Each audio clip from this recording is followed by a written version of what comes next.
안녕하세요. 글로벌 ETF 시장 동향을 전해드립니다. 저는 미래에셋증권 디지털 리서치팀 윤재홍 선임연구위원입니다.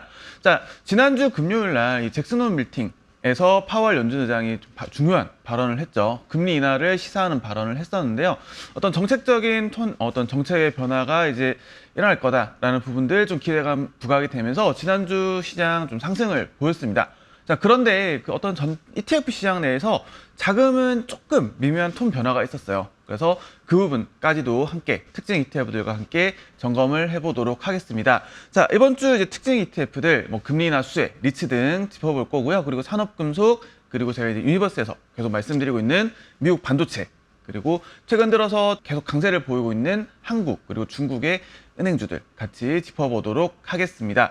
자, 우선 수익률을 좀 살펴보면 소형주가 좀 상대적으로 좀 강세를 보였어요. 지난주에 아무래도 이 금리 인하 부분이 좀 거의 확실시 이제 기정사실화가 되면서 소형주들이 좀 강세를 보였다라는 부분 좀 짚어볼 수가 있겠고요. 자, 그리고 지금 선이 좀 복잡합니다. 지금 빨간색 선으로 나타나 있는 게 미국 국채 10년물 금리입니다. 최근 1년 수치인데 지금 최근에 좀 쭉 이렇게 많이 내려왔죠. 특히나 지난주에 이제 미국 기준금리 인하가 어느 정도 기정사실화가 되면서 주황색 선으로 나타나 있는 주택건설, 그리고 은행, 이런 이제 금리 인하 수혜주들로 이제 보통 이제 지목이 되는 ETF들이 강세를 보였었어요.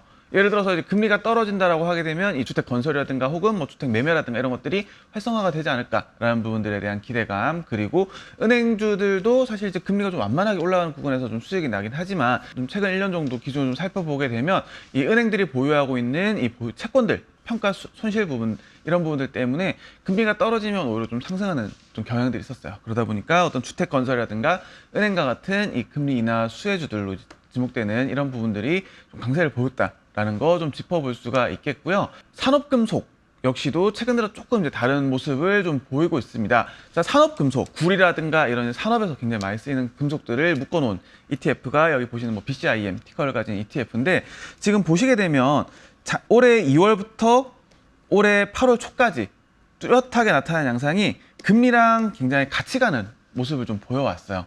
금리가 올라가게 되면 뭐 경기가 어느 정도 나아진다라는 이런 부분들에 대해서 기대감 부각되면서 좀 올라가다가 최근 들어서는 이제 금리와 반대로 가는 모습을 조금 보이고 있습니다. 이제 금리가 좀 내려갈 거다라는 기대감, 이런 부분들, 그리고 금리가 이제 완만하게 내려가면서 어느 정도 이 산업 경기도 좀 나아지지 않을까라는 부분들에 대한 기대감이 이런 산업금속을 끌어올리는 요인으로 좀 작용을 하고 있다라는 부분 좀 살펴볼 수가 있겠고요. 자, 자금 동향 좀 전체적인 내용도 좀 살펴보게 되면 여기 보시는 이 테이블, 이 유입 그리고 유출 순위 같은 경우는 이제 지난주부터 제가 좀 소개를 드렸었죠. 지금 최근 4주 기준으로 순유입 그리고 순유출이 많은 카테고리들을 좀 정리를 했습니다. 자, 그리고 색상은 이제 직전 AUM 대비 얼마나 강하게 들어왔나라는 걸 좀 나타내는 부분이다라고 말씀을 좀 드렸었죠. 최근 4주 기준으로 자금 유입이 가장 많이 이루어지고 있는 카테고리는 미국 대형주 카테고리입니다. S&P 500이라든가 이런 이제 미국 대형주들을 묶어놓은 이 카테고리로 좀 자금 유입이 계속해서 좀 이어지고 있고요. 이외에도 좀 어떤 부분들 좀 유입이 되고 있나라는 것들 살펴보면 미국제 장기물이라든가 혹은 미국 주식 전반, MSCI 뭐 US 지수라든가 이런 것처럼 이제 미국 주식을 전체적으로 다 포괄하고 있는 카테고리로도 좀 자금이 좀 들어오고 있습니다. 이외에도 채권형 관련해서 어떤 미국 전반이라든가 혹은 투자등급 회사채 이런 식으로 좀 채권 관련해서도 좀 자금 유입이 이루어지고 있고, 반대로 좀 어느 부분에서 좀 자금이 빠지고 있나라는 부분들을 살펴보게 되면 뱅크론, 이제 은행에서 보통 시니어론이라고 불리는 이런 선순위 담보채 관련된 ETF들에서는 좀 자금이 빠지고 있다. 그리고 이머징이라든가 아시아라든가 중화권 지수 이런 식으로 중국으로 대변되는 이머징 쪽에서도 좀 자금이 좀 계속해서 빠지고 있다라는 부분 좀 체크를 할 수가 있겠습니다. 자, 그리고 이제 국내 쪽에서는 좀 자금 어떻게 흘러가고 있나라는 부분들 좀 살펴보게 되면요. 우선 국내에서 최근 4주 기준으로 좀 자금이 가장 많이 들어왔던 부분들이 한국 지수예요. 지금 올해 초 중반까지만 하더라도 이 어떤 미국 대형주라든가 반도체라든가 혹은 커버콜이라든가 이런 식으로 이 해외 지수 추종 ETF들이 자금 유입 상위에 올랐었는데, 최근 4주 기준으로는 한국 대형주 코스피 200과 같은 대형주들, 그리고 코스닥 150과 같은 중소형주 쪽으로 자금 유입이 좀 있었습니다. 자, 그런데 1, 2주, 최근 1, 2주를 기준으로 보면 조금 색깔이 조금 변하긴 해요. 지금 중소형주 쪽에서는 좀 자금 유출이 좀 발생을 했고요. 지금 대형주 쪽에서는 자금 유입 규모가 조금은 이제 좀 약해졌다라는 부분이 좀 색상으로 좀 확인이 되고 있습니다. 자, 그리고 어떤 미국 대형주 대형 성장, 그리고 미국 장기물, 혹은 뭐 글로벌 반도체, 좀 미국 반도체 위주죠. 그리고 글로벌 커버드 콜, 글로벌 배당 성장까지 여전히 해외 지수 추종 ETF들의 좀 자금이 좀 꾸준하게 들어오고 있는 부분들 같이 살펴볼 수가 있겠습니다. 자, 그리고 이제 조금 이제 일자별로 좀 체크를 해봤어요. 어떤 이제 지난주 주간 전체로 좀 살펴보게 되면 큰 이상은 없습니다. 사실 이제 지난주 주간 단위로 이제 미국 ETF 시장에는 235억 달러 정도 자금이 유입이 되면서 지난주 대비 직전주 대비 자금도 좀 더 강하게 들어왔고요. 주식형에도 119억 달러가 유입이 되면서 직전주 대비해서 또 자금 유입이 좀 크게 있었어요. 그래서 어떤 주간 단위로 좀 살펴보게 되면 잭슨홀 미팅 있으면서 좀 자금, 어떤 주식형으로라든가 이런 식으로 좀 자금 유입이 계속 이루어지고 있구나라고 좀 생각을 할 수가 있을 것 같은데, 이게 일자별로 좀 뜯어보면 조금 톤이 좀 바뀌는 게 보입니다. 지금 이제 화면에 차트를 보고 계시는데, 지금 이제 여기 있는 숫자들 90.5, 25.8, 24.4, 76.6, 19.5 이 숫자들은 일별로 미국 ETF 시장에 유입된 자금의 전체 규모를 좀 정리를 했어요.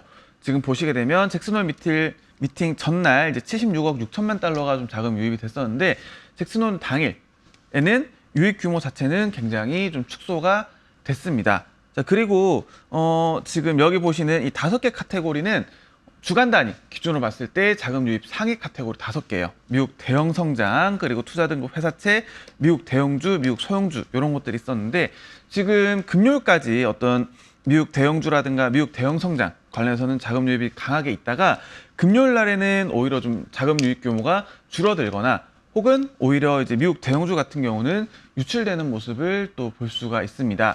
자, 그래서 이제 요일별로 보면 월요일에서 목요일까지 지금 주식형에서는 125억 달러가 유입이 됐었는데, 금요일 하루만 두고 보게 되면 오히려 6억 8천만 달러 정도 유출이 발생을 했었고요. 채권형의 경우에는 월요일에서 목요일까지 66억 달러 유입이 있었는데, 금요일 하루에만 26억 달러 정도 자금 유입이 있었습니다. 자, 그래서 쪼개서 놓고 보면 월요일에서 목요일 정도까지는 이제 주식형 위주로 굉장히 자금이 세게 들어오다가, 금요일 날 미국 시장 기준으로 봤을 때 오전에 이제 잭슨홀 미팅 결과를 확인을 했죠. 파월 연준 의장이 금리 인하 기정사실화하는 발언을 했었고요. 그런데 이 확인을 한 시점 기준으로 봤을 때는 오히려 채권형에 강한 자금 유입이 있었다라는 부분, 그리고 지금 이제 당일날, 금요일 당일날 자금 유입이 강하게 있었던 카테고리들이 어떤 것들이 있나 좀 살펴보게 되면 오히려 채권형 관련된 카테고리들이 많았다. 주식형에서는 금융 섹터라든가 이런 식으로, 금융 섹터, 그리고 미국 소형주 이런 식으로 어떤 대형이라든가 대형 성장과는 조금 더 동떨어지는 자금 유입이 있었다라는 부분까지도 좀 짚어볼 수가 있을 것 같습니다. 자, 그래서 잭슨홀 당일 채권형에 좀 자금이 굉장히 집중됐었다라는 부분, 좀 그런 측면에서 주식형에 대한 확신보다는 오히려 채권형 쪽으로 좀 자금 유입이 강하게 일어났다라는 부분 정리를 좀 할 수가 있을 것 같아요. 그래서 어떤 잭슨홀 미팅 이후에 어떤 금리 인하가 어느 정도 기정사실화가 됐지만, 주식형에 대해서는 조금은 이제 확신이 좀 떨어졌다라는 부분들 위주로 좀 자금 동향을 좀 정리를 할 수가 있겠고요. 물론 이 자금 동향이라는 게 뭐 기계적으로 이 자금 유입이 있었다고 해서 주식이 상승을 하고, 자금 유출이 있었다라고 해서 주식이 하락하고 이런 것들이 발생하는 건 분명히 아닙니다. 다만 시장에서 흐름 자체는 조금 이제 톤 변화가 있었다라는 거 좀 짚어볼 수가 있을 것 같고요. 자, 그럼에도 불구하고 여전히 저는 미국 반도체에 대해서 좀 계속해서 좀 말씀을 드리고 있죠. 동향 관련해서는 조금 이제 3주 연속 좀 상승을 보였지만, 어떤 주식 상승 강도, 그리고 자금 유입 측면에서는 조금 이제 흔들리는 모습 볼 수가 있었습니다. 이유를 조금 짚어보게 되면 결국 8월 28일 날 있을 미국 반도체 대표 기업 엔비디아의 실적 발표를 앞두고 조금 이제 몸살이기 경향이 나타나고 있다라는 거 좀 살펴볼 수가 있을 것 같은데, 우선 주가 측면에서 좀 살펴보게 되면 3주 연속 좀 상승을 보였다. 다만 지난주에 상승률 자체는 1% 언더로 조금 이제 둔화가 됐다. 라는 부분, 그리고 좀 자금 측면에서 좀 살펴봐도 지금 조금 이제 주춤해졌습니다. 지난주에 이제 미국 반도체 카테고리 전체로는 한 0.1억 달러 정도 유출을 조금 보이긴 했어요. 그래서 7주 연속 계속 유입을 보이다가 조금은 이제 주춤하는 모습 좀 살펴볼 수가 있었고, 다만 좀 세부적으로 살펴보게 되면 미국 반도체 3배짜리, 우리가 흔히 이제 싹쓸이라고 불리는 이 미국 반도체 3배짜리 ETF에서 4억 3천만 달러 정도 자금 유출이 있었습니다. 미국 반도체 양대 산맥이라고 좀 부를 수 있는, 반도체 ETF 양대 산맥이라고 부를 수 있는 SMH 혹은 XOXX ETF로는 좀 전체적으로는 좀 자금 유입이 있었다라는 부분 좀 짚어볼 수가 있을 것 같고요. 물론 이제 8월 28일 미국 엔비디아 실적 발표를 좀 짚어봐야 되겠지만, 여전히 어떤 시장 어떤 트렌드라든가 혹은 다양한 섹터라든가 산업들 중에서 좀 실적이 계속 꾸준하게 좀 찍히고 있는 부분들 어떤 것들이 있을까라고 했을 때는 사실 미국 반도체 위주로 좀 말씀을 드릴 수밖에 없는 것 같아요. 그래서 미국 반도체, 엔비디아 실적 발표 이후에 좀 변동성이 커질 가능성도 높긴 하지만, 여전히 주도 산업이라든가 혹은 주도 산업이라는 관점에서 봤을 때 좀 계속해서 관심 가지고 보자라는 부분 말씀드리고 넘어갈 수가 있을 것 같습니다.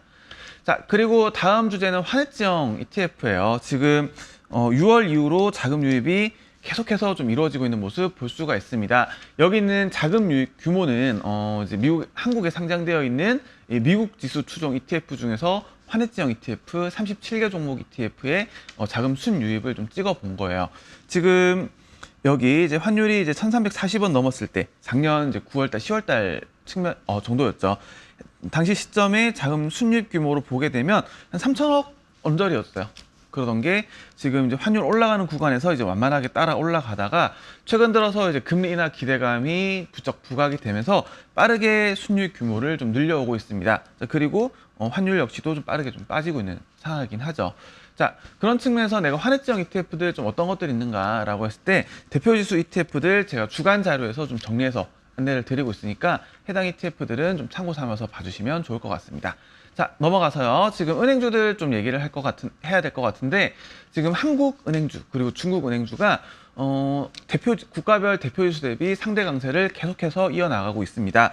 지금 주황색 선은 한국에 상장되어 있는 고배당 은행주의 코스피 200 대비 상도 강세, 코스피 200 대비 얼마나 상대적으로 강한지, 그리고 검정색 선은 중국 본토에 상장되어 있는 이 중국 은행 ETF가 상해 종합 ETF 대비 얼마나 강한지를 연초 이후로 좀 계속해서 좀 추적을 해온 선이에요. 지금 보시게 되면 상대적으로 계속해서 좀 강세 흐름 이어가고 있다라는 거 좀 살펴볼 수가 있을 것 같고요.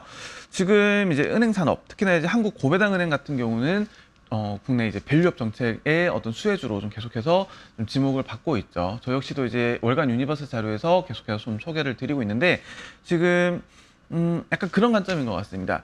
과연 이 밸류업 정책이 계속해서 구체화됐을 때, 과거에도 이제 주주 환원 정책을 잘 해왔고, 그리고 앞으로도 해나갈 여력이 있는 산업이 어떤 것이 있을까라고 했을 때는 은행 산업이 좀 가장 좀 적절하지 않을까라는 관점에서 지금 월간 자료에서 지금 포함해서 좀 소개를 드리고 있고요. 중국 역시도 뭐 중국판 밸류업 정책 뭐 이런 것들 계속해서 좀 이루어지고 있죠. 그러다 보니까 상대적으로 강세 흐름 계속해서 이어지고 있다라는 거 좀 관심 있게 봐주시면 좋을 것 같습니다. 자, 그래서 여기까지 이제 특징 ETF들 어떤 시장 상황과 맞물려서 좀 같이 정리를 했어요. 그래서 지금 뭐 미국 반도체라든가 이런 것들 좀 자금 측면에서는 좀 흔들리는 모습 보이고 있지만, 엔비디아 실적 이후에 어떤 변동성 확대 부분 좀 감안하더라도 핵심 산업으로서는 계속해서 관심 가지고 좀 살펴보자. 그리고 어떤 정책 수혜 관점에서 은행주 같이 소개해드렸다는 점 기억해 주시면 이번 주 내용들 다 살펴봤다라고 봐주시면 될 것 같습니다. 자, 이렇게 이번 주 이제 시장 동향들 그리고 특징 ETF들 다 정리를 했고요. 다음 주에 좀 더 좋은 내용으로 다시 찾아뵙도록 하겠습니다. 저는 윤 선생이었습니다.